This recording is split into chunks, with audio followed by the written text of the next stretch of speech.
Good evening, everybody. It's Ben here from ClassCover. Sorry for the slight delay.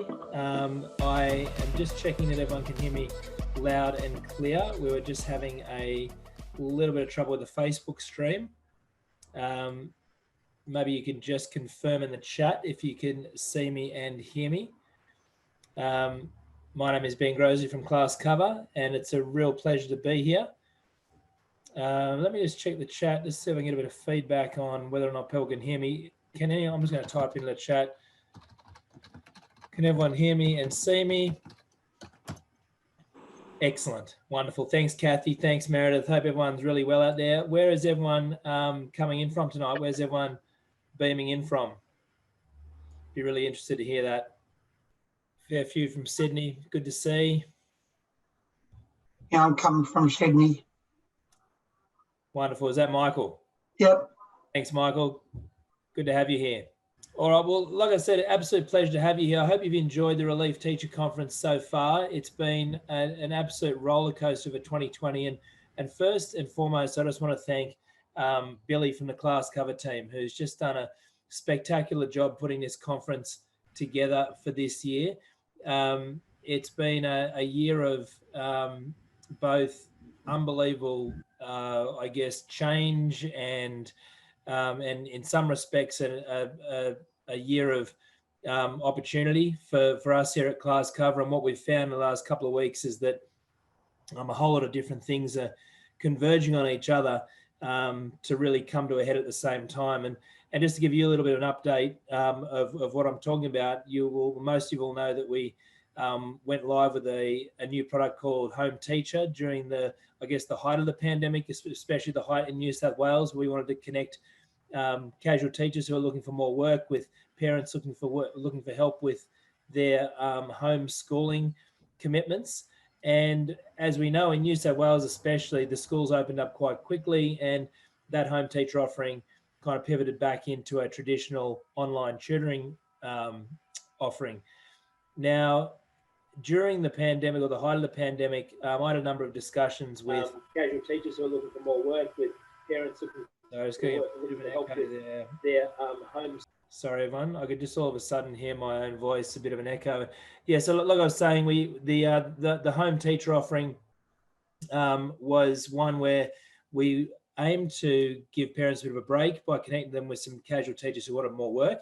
And like I said, thankfully, the schools here in New South Wales especially opened up quite quickly, and they actually did initially in Victoria as well. And the rest of the country is way less disrupted, as we know. And ultimately, it transitioned back into a regular tutoring offering. We'd had contact with a couple of big charities who work with underprivileged children while the schools were shut down. And the Smith family, who everyone knows really well, I'm sure, they really latched onto this idea of how can we connect what is a real natural marriage between teachers wanting more work and kids who need more help. And just 10 days ago, we went live with a project with the Smith family funded by the Origin Energy Group to deliver 6,000 hours of online tutoring to underprivileged kids over a 20-week period. And I'm pleased to say it's a pilot, which means that in 20 weeks' time, we'll review it, and all things going well, the program will be extended. So we're really proud that we've been able to support relief teachers in such a way that if you are seeking more work, it's out of school hours, it's not going to cannibalize your teaching, your ability to take casual teaching work, but you can pick up some online tutoring work, which you can do really from anywhere at any time.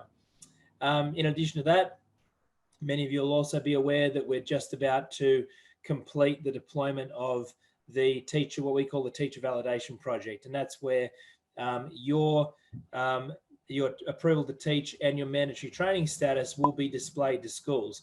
Now, I know that this has absolutely caused a couple of bumps and a bit of frustration to teachers, but I just want to speak to that for just a couple of minutes.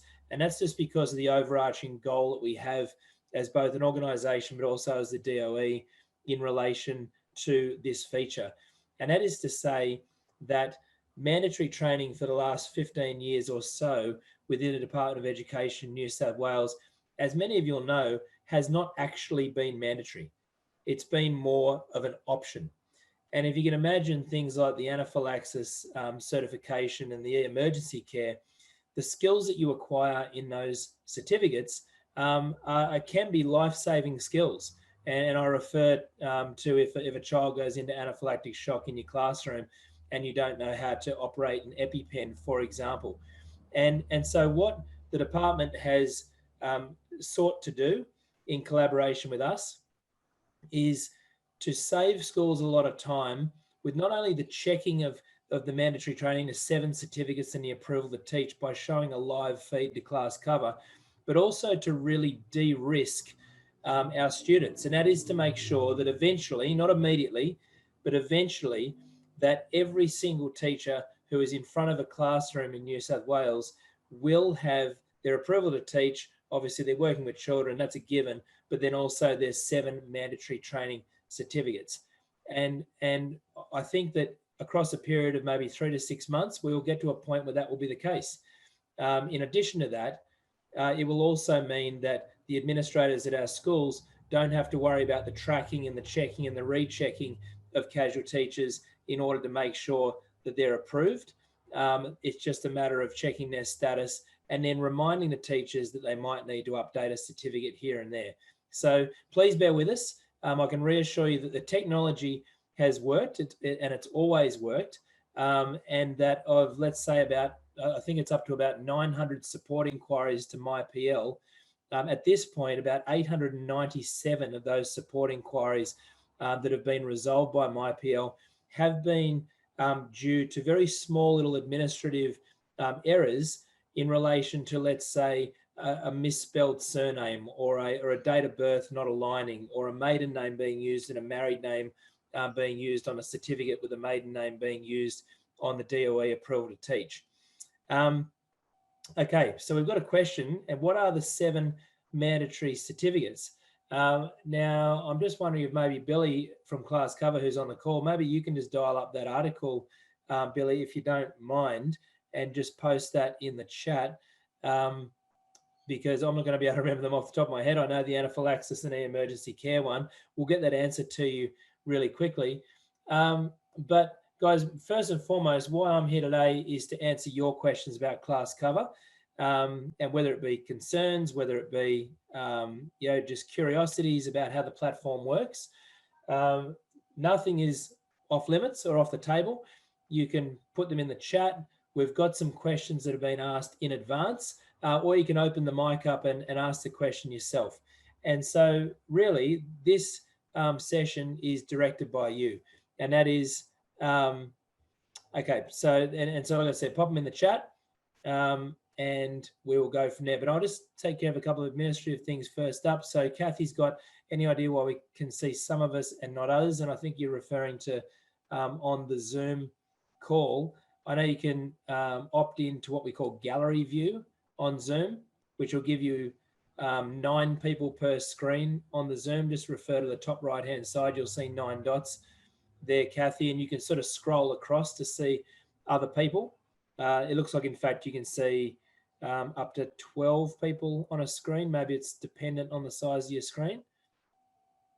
But I'm going to jump straight into the questions. G'day, Billy. You can see it on the camera. Good to see you. Billy from Team ClassCover, who is the absolute, the engine of the Relief Teacher Conference. Just absolute superstar. So we got here Louise. How are they proposing to support the access for teachers who are not attached to a school for training? This is from Louise. So in relation, again, is a New South Wales question, and I guess the reality is that ClassCover is a New South Wales heavy product, mainly because of our contract with the Department of Education, New South Wales. So a lot of the questions will probably drift towards that, and like I said, just I ask for your patience if it's not pertinent to you or your teaching situation while I respond to them. So in relation to training, I'm almost certain that the mandatory training doesn't need you to be attached to a school as such. You can be absolutely, you can avail yourself of the training via the DOE portal. My understanding is that with the anaphylaxis training, there is a component where you need to demonstrate to a principal or a member of the senior exec that you can hold an EpiPen. We've just got Billy, who's just posted up the article there where you can see the mandatory training requirements. But I'm almost certain that you don't need any specific attachment or relationship with a school in order to do your mandatory training. In fact, you should do the mandatory training before you become attached to a school. Again, I go back to the word mandatory. That's how we're transitioning. That's how DOE is transitioning to mean that what is absolutely necessary before you become an active teacher is to do those certificates. Yes, Louise, do you want to type it or say it? Whatever you like. I'll say it because it's just the face-to-face component of the mandatory training that you have difficulty with accessing from if you're not attached to a school. So if you're a relief teacher, is that component of the anaphylaxis training not required? Because I've had some different rulings on that. So when you talk about the face-to-face, outside of demonstrating that you can hold an EpiPen correctly, are there other face-to-face requirements with the mandatory training?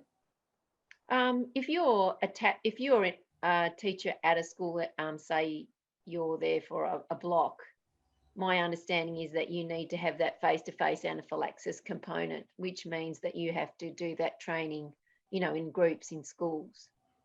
But if you're not doing a block or a temporary position, then you actually do you require that face-to-face component? I think my understanding was certainly when I did it, this is some time ago, but when I did it, I re-qualified as a teacher more to just understand the process and try to be able to empathise better with everyone who has to go through this, fairly hefty amount of training, was that you do an online course and you literally have to show a principal that you can hold an EpiPen, and that's it. And the main reason for that, which is kind of, I guess, semi-amusing or not funny if it was an acute situation, is that a lot of people hold an EpiPen upside down and they put their thumb over the top of it. And when they go to inject the child, then the EpiPen injection goes into their thumb and not into the child having the anaphylactic reaction. And so you have to demonstrate to the principal that you know how to hold the EpiPen without putting your thumb over the top. I think it's a 10-second check. And then my understanding is you get sign off. I don't think there's any other requirement to actually interact with the school. I think it's just coursework that gets completed inside the DOE portal. The trouble is that many of the schools, so the admin ladies are the ones usually that gather the mandatory training information. And I've had 3 different stories from 3 different admin officers as to what was required at each school. So that needs to be generic across the board for teachers to get consistent information about what's required. Yeah, absolutely. And Louise, I know that's something that they are, I mean, even right up to Mark Scott at the top of DOE New South Wales, the way he described it was that the risk profile of the department needs to drop significantly. And all this is an exercise in, and as we've seen, again, I 100% empathise with the frustrations caused whenever something impedes people's ability to get paid work. However, it is a case of these have been identified as certificates that need to be completed. We need to get them done as teachers in order to be in front of classrooms. The information confusion where we've got different schools saying different things is absolutely an issue. And what we're hoping is that not only will schools use ClassCover to book their casual teachers, but they will use it as the source of truth in order to see if everyone has their approval to teach and mandatory training complete. And the response in the short to medium term will absolutely be, okay, yeah, you might not have everything in place. You need to go away and do that as soon as possible. It won't impede. No principal has been told to not hire a teacher if they haven't completed their mandatory training. This is a transition process. where we want to end up at a point where every teacher in front of a classroom has that training completed. However, there's an acknowledgement that the messaging has been mixed from the schools. And I recall it's actually why we started the Relief Teacher Association, believe it or not. I recall a situation, and some of you on the call might remember this as well. We're on the last day, I think, of 2013.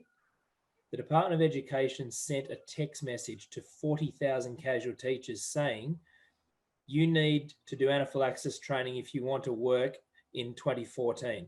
Now, day one, 2014, a whole lot of teachers fronted up to work. Some teachers got told, that's fine. Some teachers got told, you can't work, you haven't got your certificate. And there was a lot of mixed messaging. Our phones melted down for about 2 weeks with understandably panicked casuals just wanting that clear or that clarity around what was actually required. I think we need to take a little bit of a pragmatic approach and to say that this is an absolutely massive organisation. However, that being said, when it comes to enabling or impeding the employment of our workforce, we need to get this messaging absolutely right. And I can tell you, and I'm in conversation with the department probably once every 2 or 3 days, that at the moment, mandatory does not mean mandatory. The goal is for that to be absolutely the case. There's going to be an amount of transition time until we arrive at a place where it will be non-negotiable. And again, that's really all I can add to that. And just to ask that both you guys, but also your colleagues who you're speaking to, can also, I guess, just communicate that as clearly as possible, just to take away any of that sort of misinformation risk. Okay, so I rang the department and they confirmed that for casual teaching, only online training is required. Yeah, I was pretty sure that is the case. And like I said, the holding of the EpiPen, I think at the absolute most is the only thing you need to do in an offline sense. All right, I will go to the pre-asked questions. If there's no more coming through the chat, if someone wants to turn off their mic and just start speaking, you can absolutely do so. But otherwise, I'm just going to work through the questions that were pre-asked. And the first question is, do all schools have access to ClassCover? They absolutely do. So if you are a New South Wales DOE school, then the school is only a phone call away from getting onto ClassCover if they're not using it already. It's not mandatory. It's not a mandated rollout. There is a lot of value, and obviously I come from the position of running the business, but at the same time, there's a lot of value for the DOE getting maximum uptake of schools on ClassCover, most specifically because they'll be able to get excellent workforce data that informs the supply and demand of casual teachers and casual teaching across New South Wales. But for New South Wales DOE schools, they simply need to call EdConnect. They get onboarded by us. They do the training and they're away to go. If for schools outside of New South Wales, it's just a school by school arrangement, just like any other product they might purchase to assist the function of the running of their school. And they just give us a call and they can get straight on. Moving down the questions, when can we add schools on ClassCover? Thanks, Dilek. I know this is a much asked question, and it's a balance when it comes to how we execute on satisfying everyone in relation to that.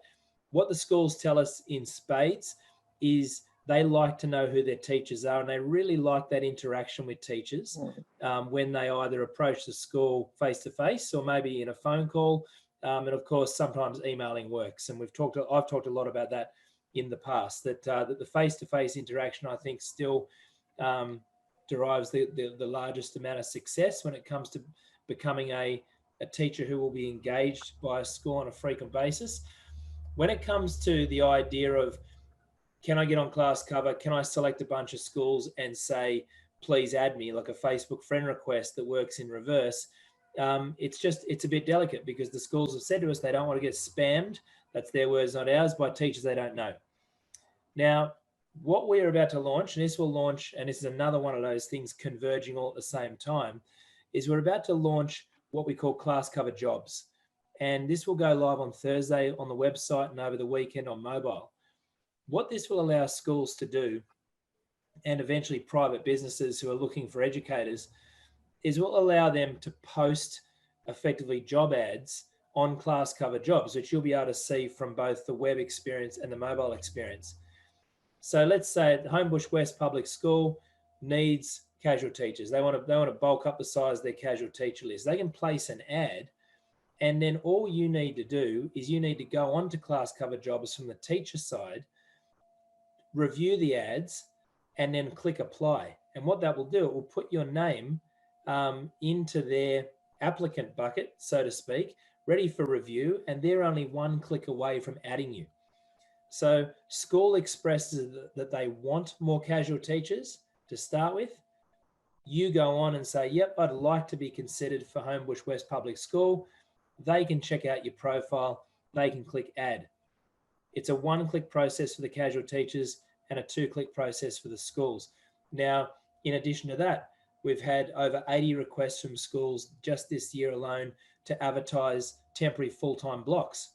Of course, where would schools prefer to be sourcing their talent? They'd prefer to source it from their existing pool.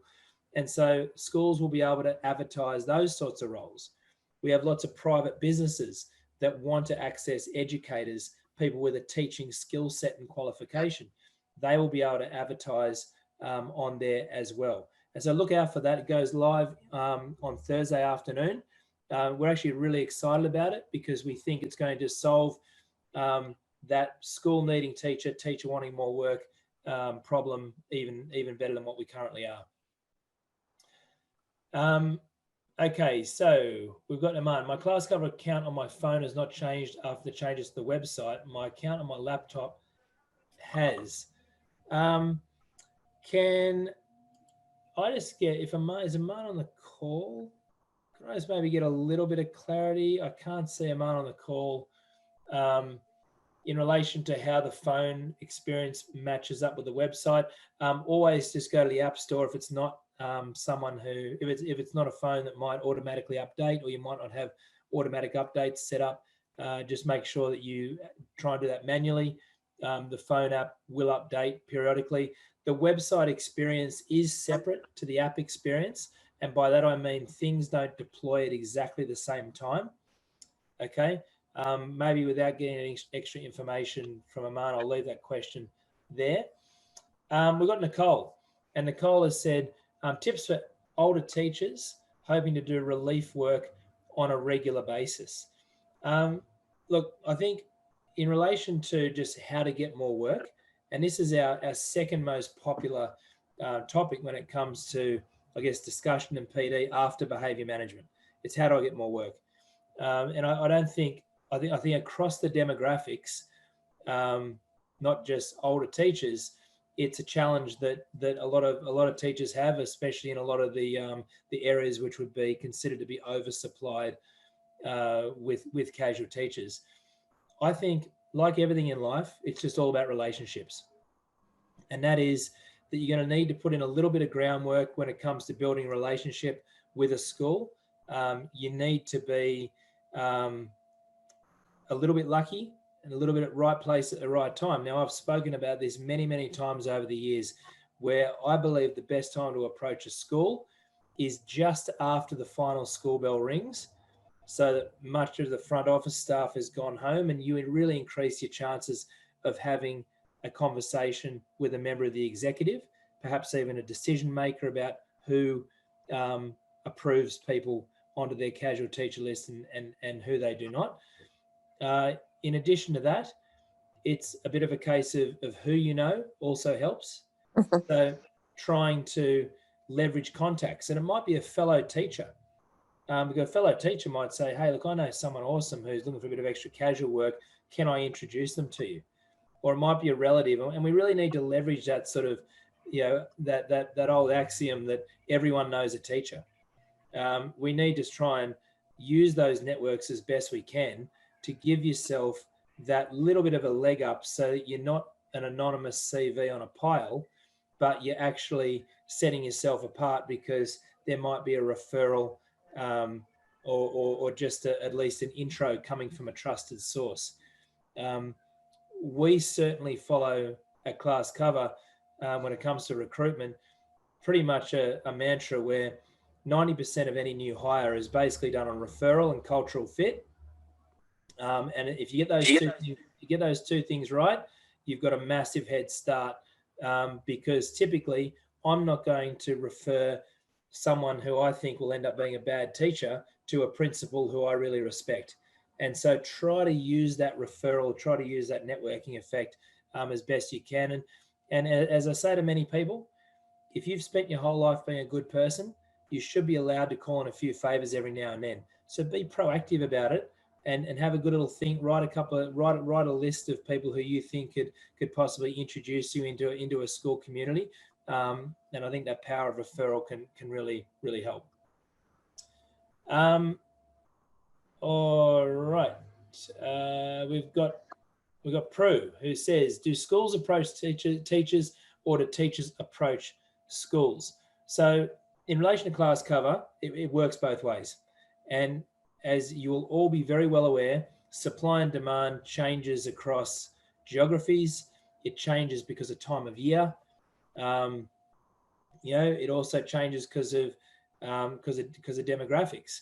And by that I mean that the reality is that male primary teachers are in short supply, and there's a lot of schools out there who would really like to balance off their staffing by getting a few more males in primary. And that's something that I always say to male teachers: you might want to think about retraining in primary because a lot of opportunities there. But in relation to do schools approach teachers or do teachers approach schools, teachers absolutely should be approaching the schools, like I've said before, in a face-to-face way. You want to go into the office, you want to make a positive comment about the school, do a little bit of pre-reading, say something to the principal or the executive or the person behind the office that shows that you don't just want to be a fly-in, fly-out, 5 to 9 to 5 past 3 type of teacher. You want to be someone who is ready to be part of the community. And that's someone who can continue the education of a child in the absence of a full-time teacher. Remember, one of the things I absolutely detest is this notion that a casual teacher is a babysitter.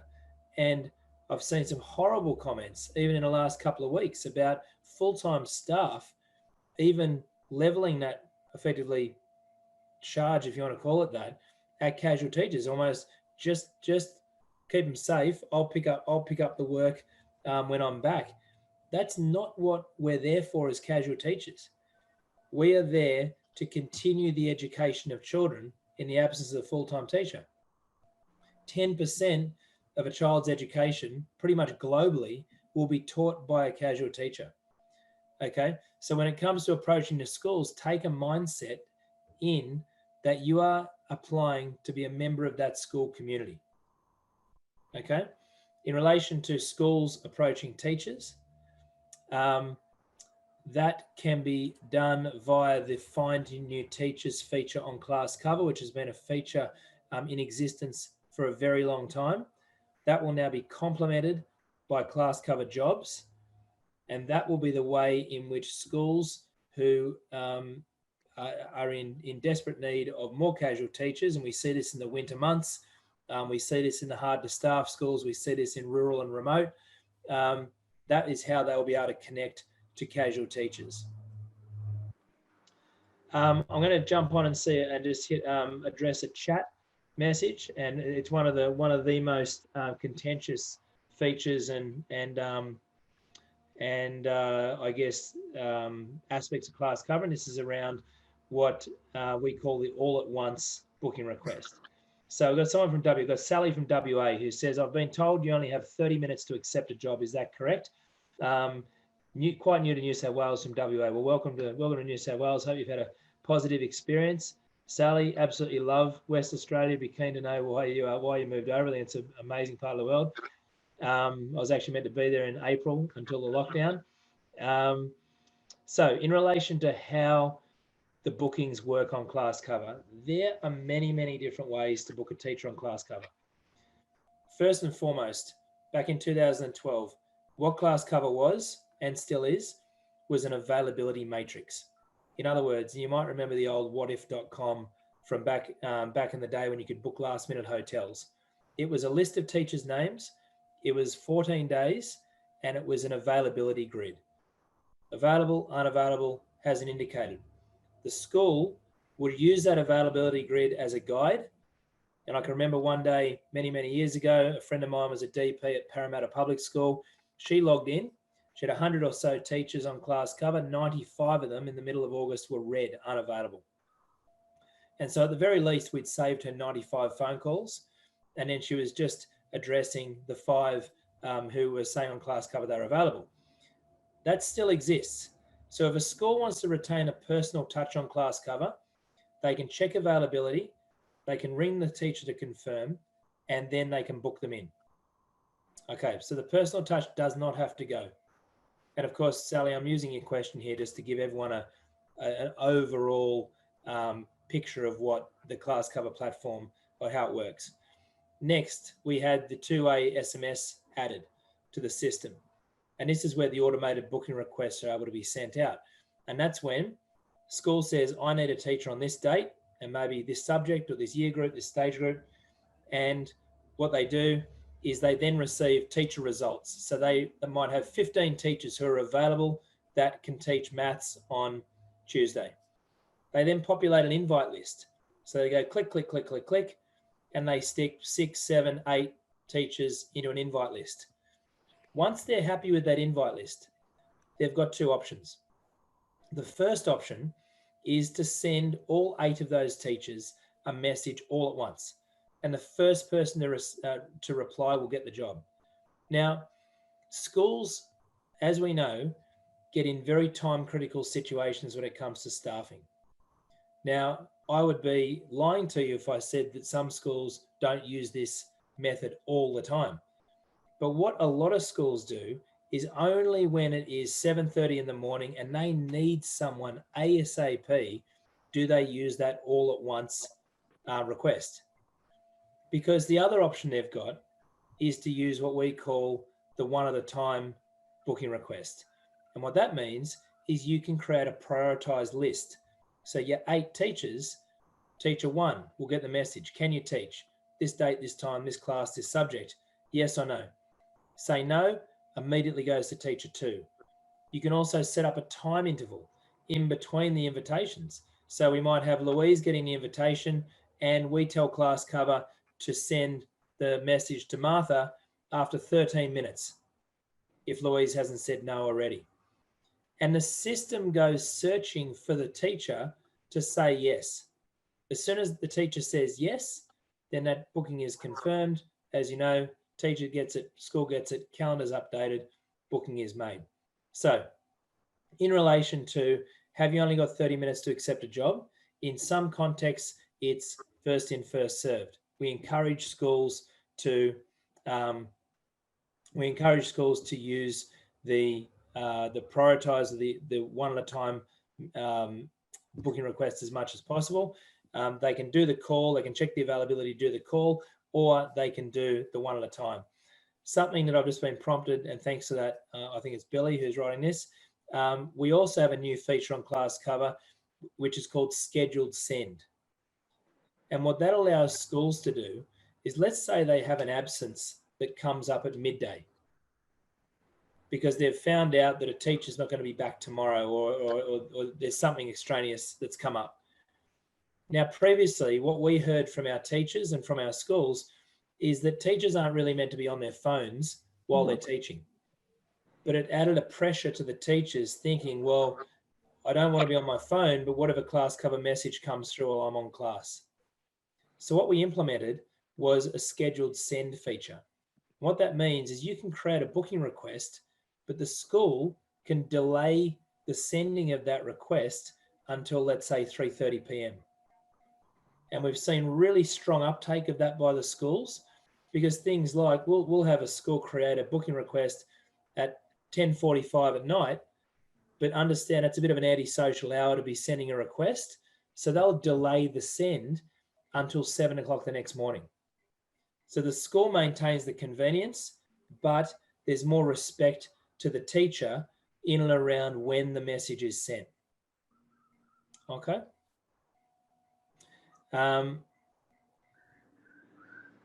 So just reading through the questions here.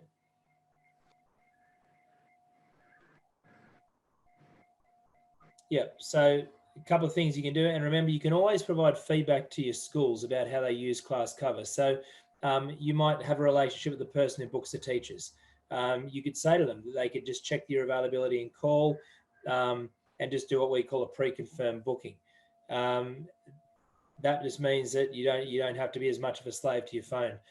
We do have some additional features being added to the SMS workflow coming up, and that's going to look like additional information about the booking, which will tell you if you're the only person being requested. So you can relax.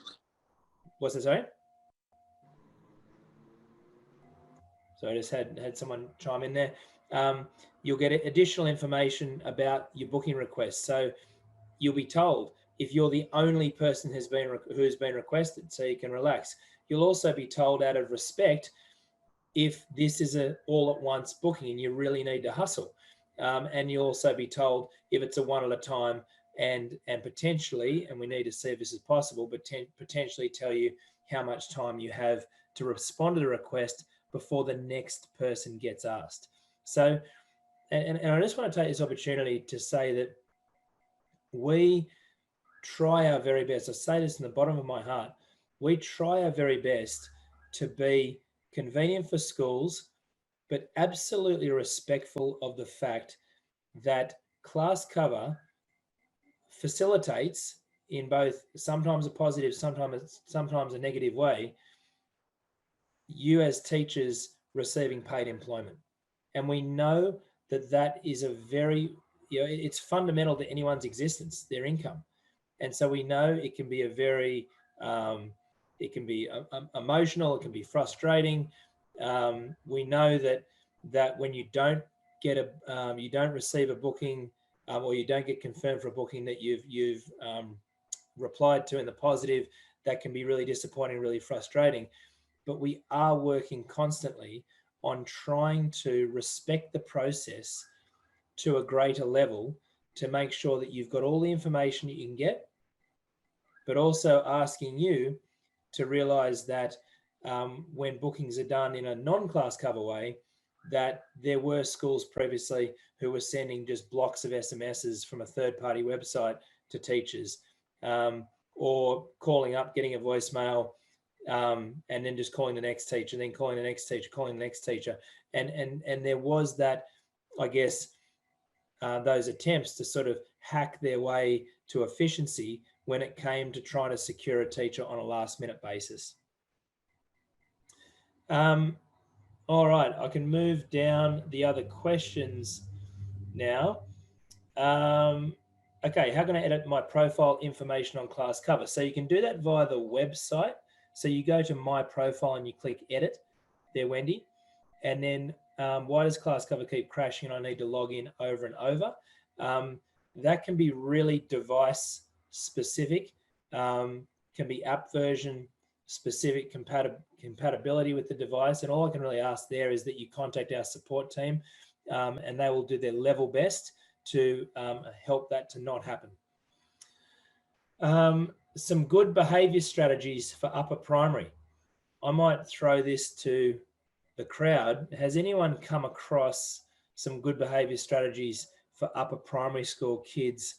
While people are maybe texting or coming up with answers, one thing that, if you have the ability to do this as a casual teacher, I've found is that the best thing that you can do with older primary school kids is take away choice.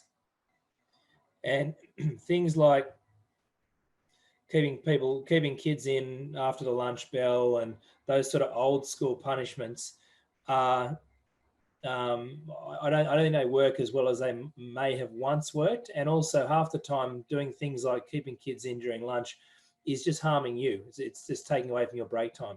But as an overall, and I guess I kind of say this as a parent with lower primary school age kids, but also my experience with upper primary school age kids, I think take choice away. Because to get a bit on the soapbox, I think the kids these days have so much choice compared to what we had as kids.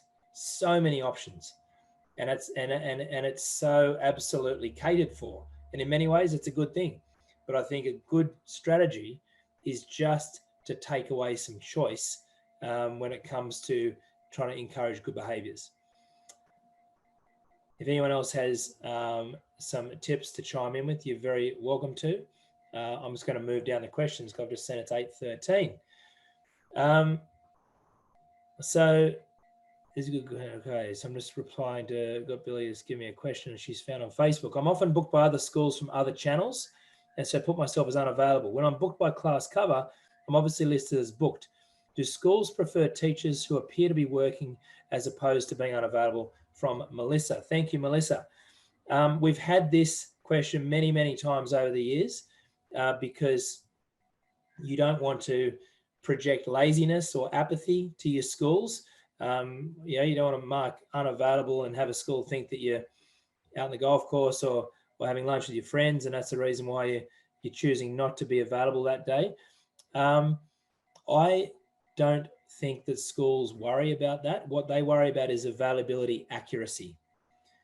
Again, and I speak to trying to empathize greatly with teachers and their experience on ClassCover, their experience of casual teachers. A feature that we are looking at in 2021 is like a status feature. If you imagine, like on Facebook or WhatsApp or Instagram, and that is to say that against your name, you could just say, like I guess you can do on Facebook, where it might have been, Ben Grozier is, Ben Grozier had a really great surf this morning, or Ben Grozier is grateful for all the birthday messages.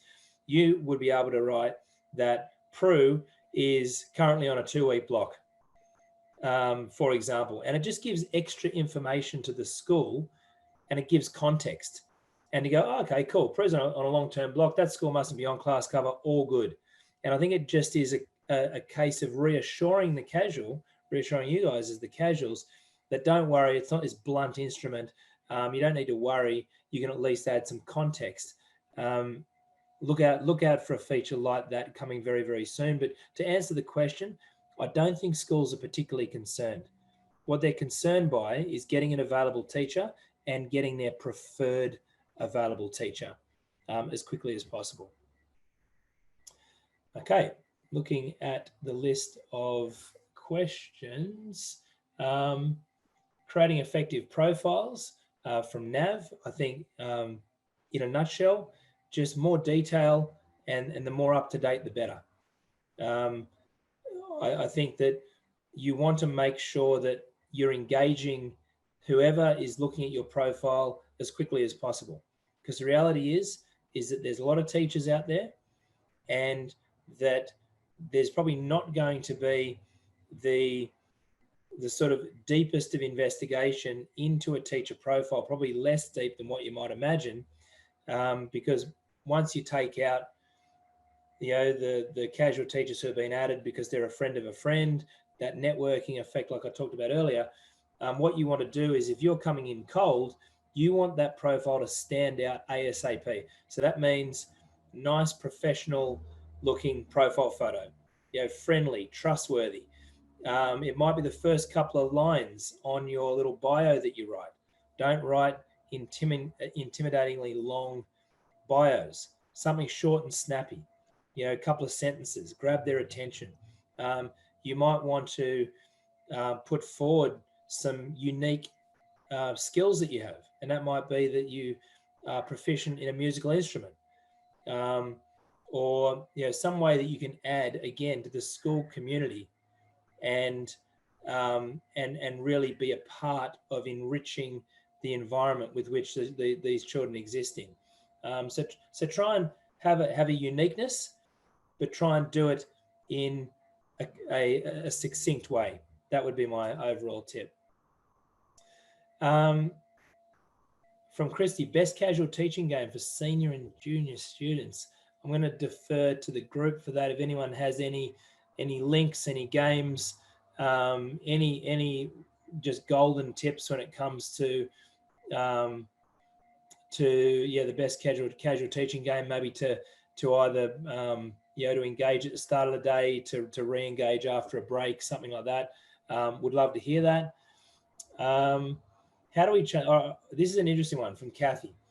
How do we change things at a school when we're working only as casuals?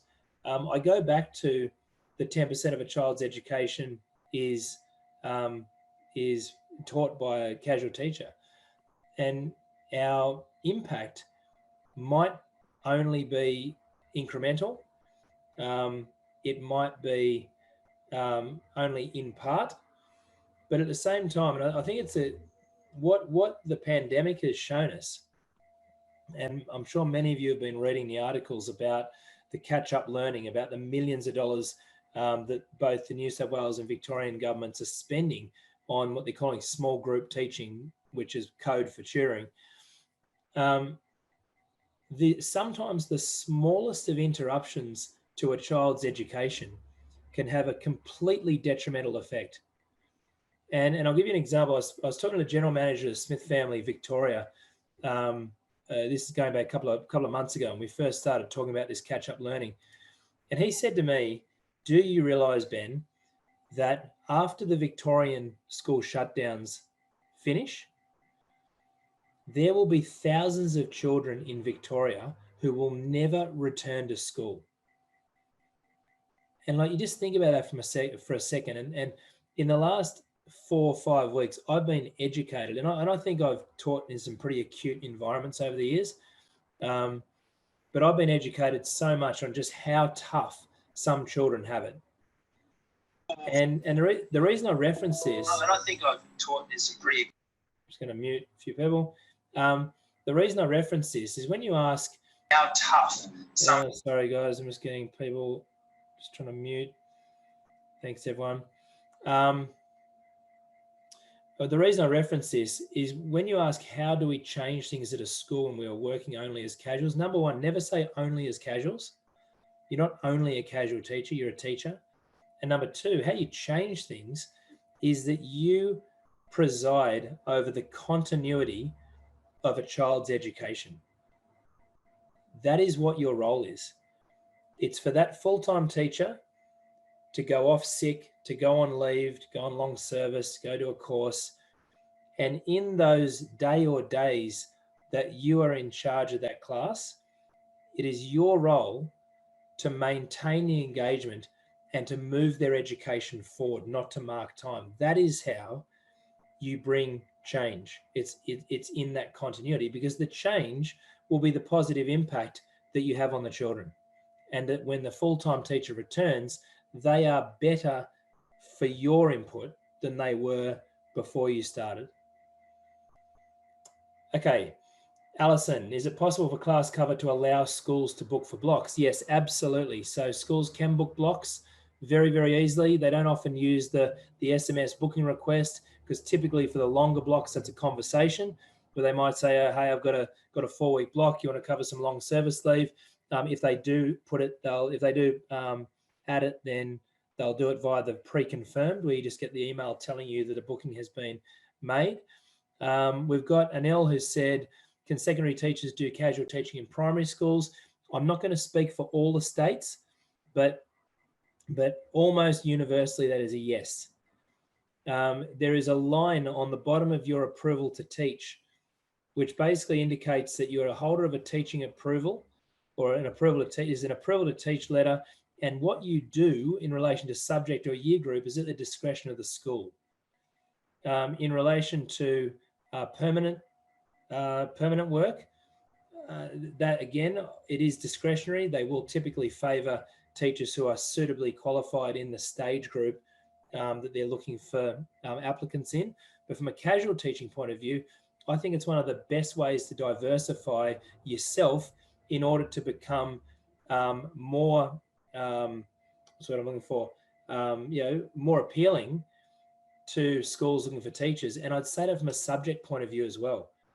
If you're a PE teacher, go to a couple of Relief Teacher Association courses on science or on geography. Try and diversify. Stick that on your CV. Show intent, and say, hey, look, I know that on the northern beaches of Sydney, there's more, there's more PE teachers than you can poke a stick at.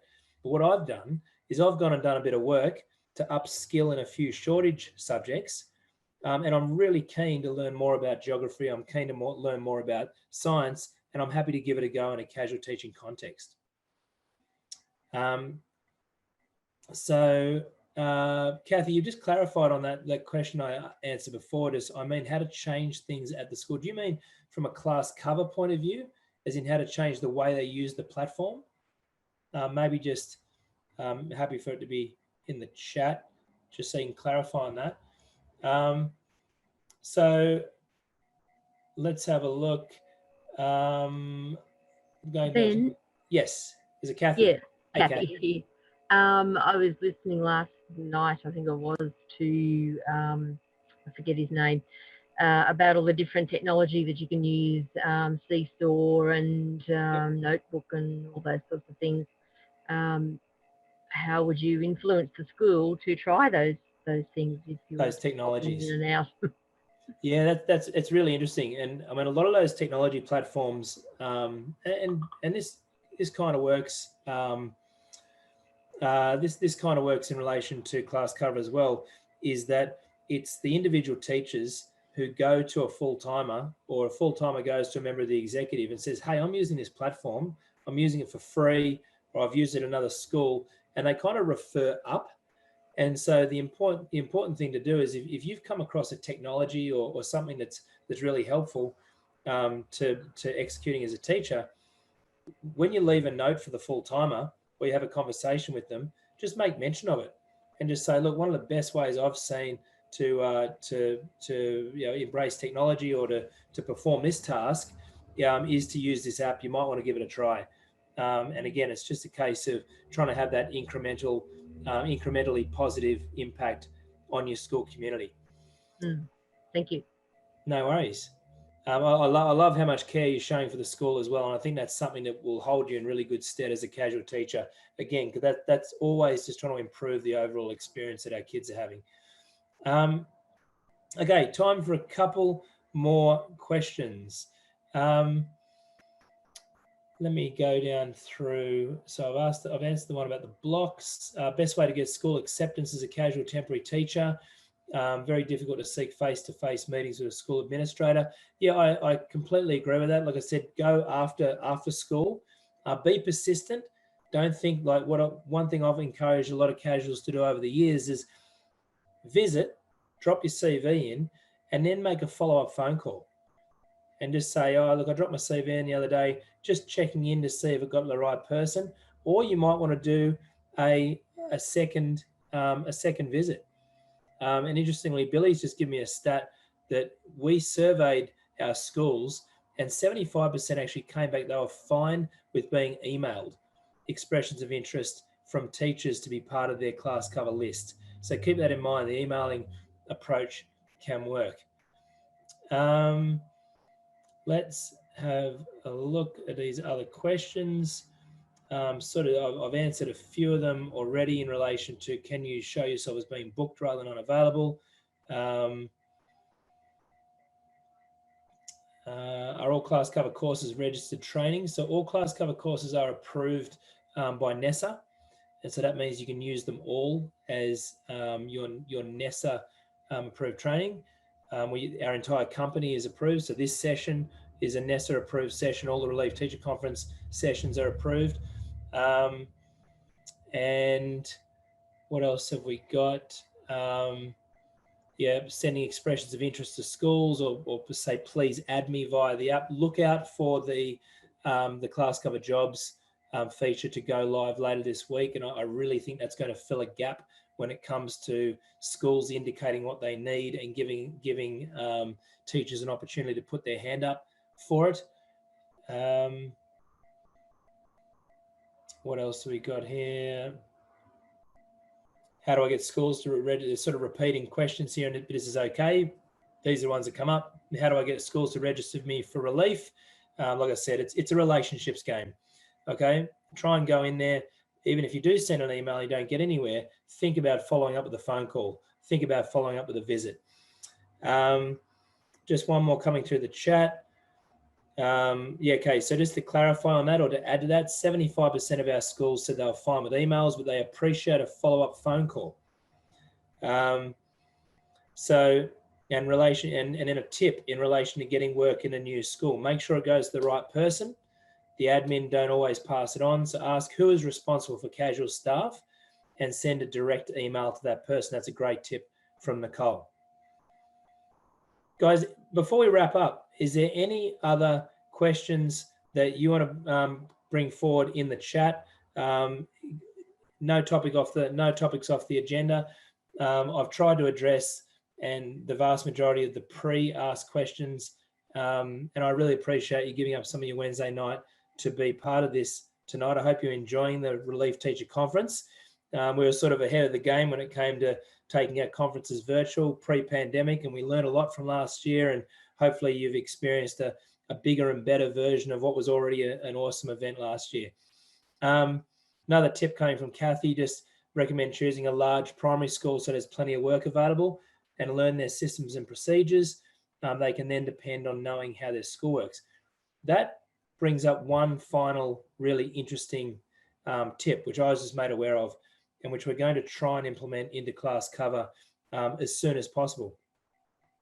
And that is the Department of Education New South Wales have published a link that casual teachers can click to automatically be added into the individual school network. Now, if you imagine the frustrations, which I'm sure many people on the call have experienced in the past, of not being able to log into the computer that's attached to the interactive whiteboard, for example, because you can't get in via those means. Now, I don't know why they've done it so discreetly, but there is now a very, very easy way for a casual teacher to be added into the school's sort of tech ecosystem. And what that's going to allow you to do is going to allow you to log onto the Wi-Fi to access, let's say, Central for role marking purposes, to get onto the classroom computer. I think this is a big win for casuals. And again, I don't think it's something that's been publicised probably enough, because I think it's a really good move by the department. But look out for that being embedded, those links being embedded into your ClassCover profile. But if you are having trouble with that, make sure you ask your school, because they should have that at their fingertips. And if they want some help, just tell them to contact us and we'll tell them where it exists. Dilek, I'm not sure, can you print? I'm saying that if you can be allowed onto Central, for example, I'm saying you can be allowed on the network and print. And I think anything that is more effortlessly embedding a casual teacher into a school community can only be a good thing. And I absolutely encourage it. And just so you know, I'm always advocating for casual teachers to the Department of Educations that we all speak to. We were really proud when we asked the DOE New South Wales to add casual teachers to the EAP, which gives all New South Wales casual teachers access to free counselling sessions, in addition to other employee assistance program features. We're really proud of that, and we felt that was a real moment where we said, look, hey, these guys have lost all their employment. There's going to be some people hurting here. Can we please give them the same support we give our full-timers?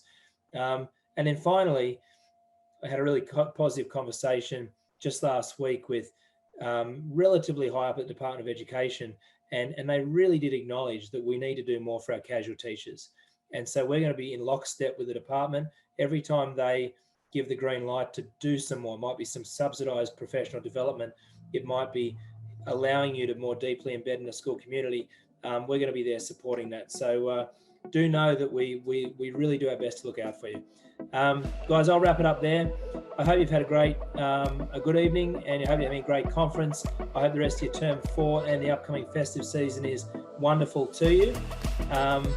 And no, the DOE did not buy ClassCover. by the way. I just saw that last minute rumour. It's a good one.